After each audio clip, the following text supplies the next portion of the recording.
Este é o 10º e o último episódio de nossa série de estudos sobre discipulado. Terminamos nossa série falando sobre discipulado e perseverança.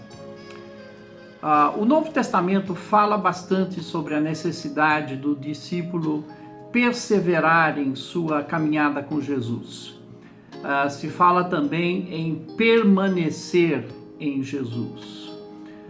É muito comum encontrarmos pessoas que encaram a salvação como sendo a aquisição de um seguro de vida, ou então a aquisição de um bilhete de entrada na vida eterna, como se fosse um bilhete de entrada para o cinema. Mas elas fazem o que entendem ser as exigências mínimas para se ter a vida eterna e depois voltam a viver a vida como bem entendem. Para alguns, isto é meramente ir até a frente de uma igreja quando o pastor faz um apelo ou então fazer uma oração de arrependimento. Para outros, o marco é alcançado quando são batizados nas águas. Eu já vi várias pessoas que chegaram a este ponto e depois nunca mais foram à igreja ou demonstraram qualquer evidência de uma vida transformada. Isto não é salvação, isto não é discipulado. Em João capítulo 8, versículos 31 e 32, Jesus disse: "Se permanecerdes na minha palavra, sereis verdadeiramente meus discípulos, e conhecereis a verdade, e a verdade vos libertará." Jesus fala da necessidade de permanecer firme na sua palavra, isto é, nos seus princípios para a nossa vida. Esta é a condição para ser discípulo.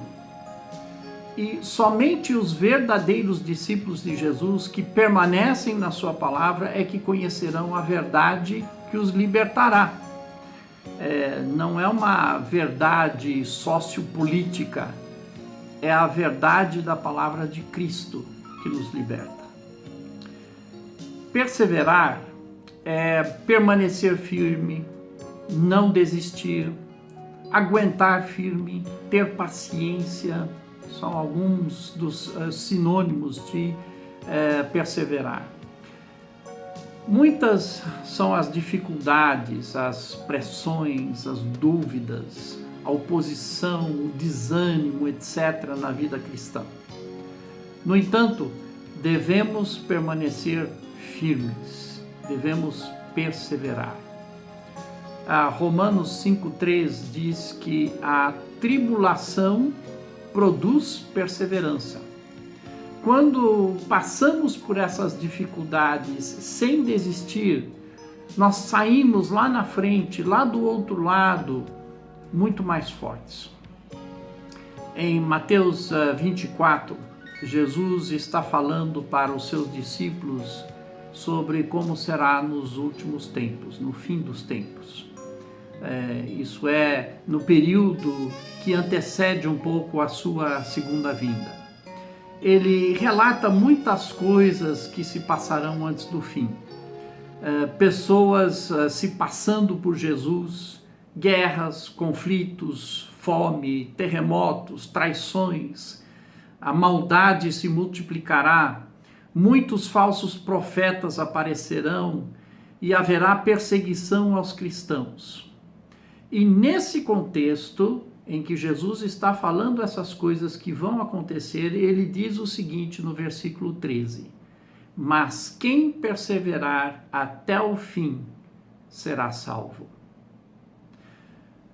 Talvez as palavras mais marcantes de Jesus a este respeito, a este assunto, com respeito a este assunto, se encontram em João, o Evangelho de João, capítulo 15.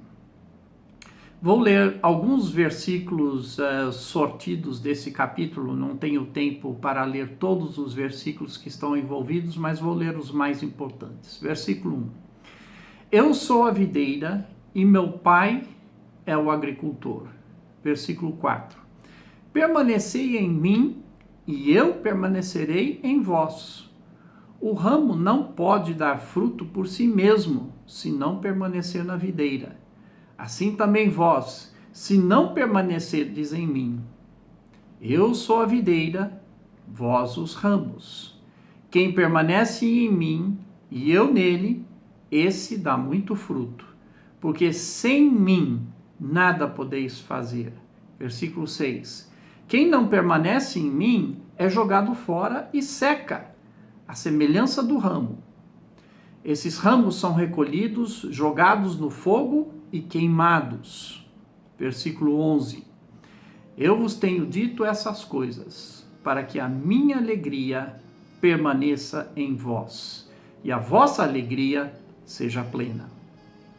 Algumas lições rápidas deste texto, que é um texto muito importante para entendermos a permanência em Cristo. Primeiramente, a nossa permanência em Cristo é essencial. Jesus disse: sem mim nada podeis fazer. Nós somos completamente incapacitados sem Cristo. Uma segunda lição é que quando permanecemos nele, permanecemos espiritualmente vivos. Quando não permanecemos nele, deixamos de ter vida espiritual. Estamos espiritualmente mortos, não servindo para mais nada a não ser jogado no fogo. Então, é essencial permanecermos em Cristo. Quando permanecemos nele, estamos espiritualmente vivos. Terceira lição: quando permanecemos em Cristo, damos muito fruto. Nós já vimos isso no último episódio, inclusive eu usei esse versículo para falar disso. Mas quando permanecemos em Cristo, damos muito fruto.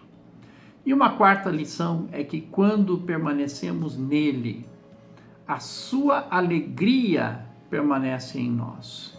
Quando estamos em Cristo, permanecemos em Cristo, somos felizes, nós somos completos, temos uma alegria plena. Então, a importância de permanecermos nele.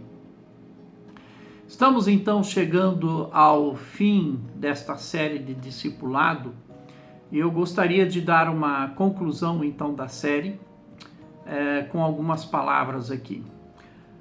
A nossa salvação começa quando aceitamos a Jesus como Salvador da nossa condição de pecadores sem esperança. Mas não para aí. Esse ato de fé exige também que o reconheçamos como Senhor de nossas vidas, nosso mestre, nosso guia. Passamos a ser discípulos e aprendemos dele. Isso exige renúncia de todo o nosso ser para vivermos de acordo com os seus padrões para a nossa vida, vivendo também em obediência a ele. Isso levará a uma transformação de quem somos, gerando amor a Deus e amor ao próximo. Deixamos a prática do pecado para viver em santificação, isto é, pureza e dedicação exclusiva a Jesus. O discípulo produz fruto para a glória de Deus Pai, e o discípulo não desiste, ele persevera. Você é discípulo de Jesus? Está disposto a assumir esse compromisso? Oremos. Senhor, o meu desejo é que cada um que tem acompanhado essa série possa levar a sério a sua vida com Jesus Cristo, como discípulo de Jesus Cristo. E, Senhor, que todos esses aspectos que nós estudamos possam estar presentes na vida de cada um dos seus discípulos. Em nome de Jesus. Amém. Deus o abençoe.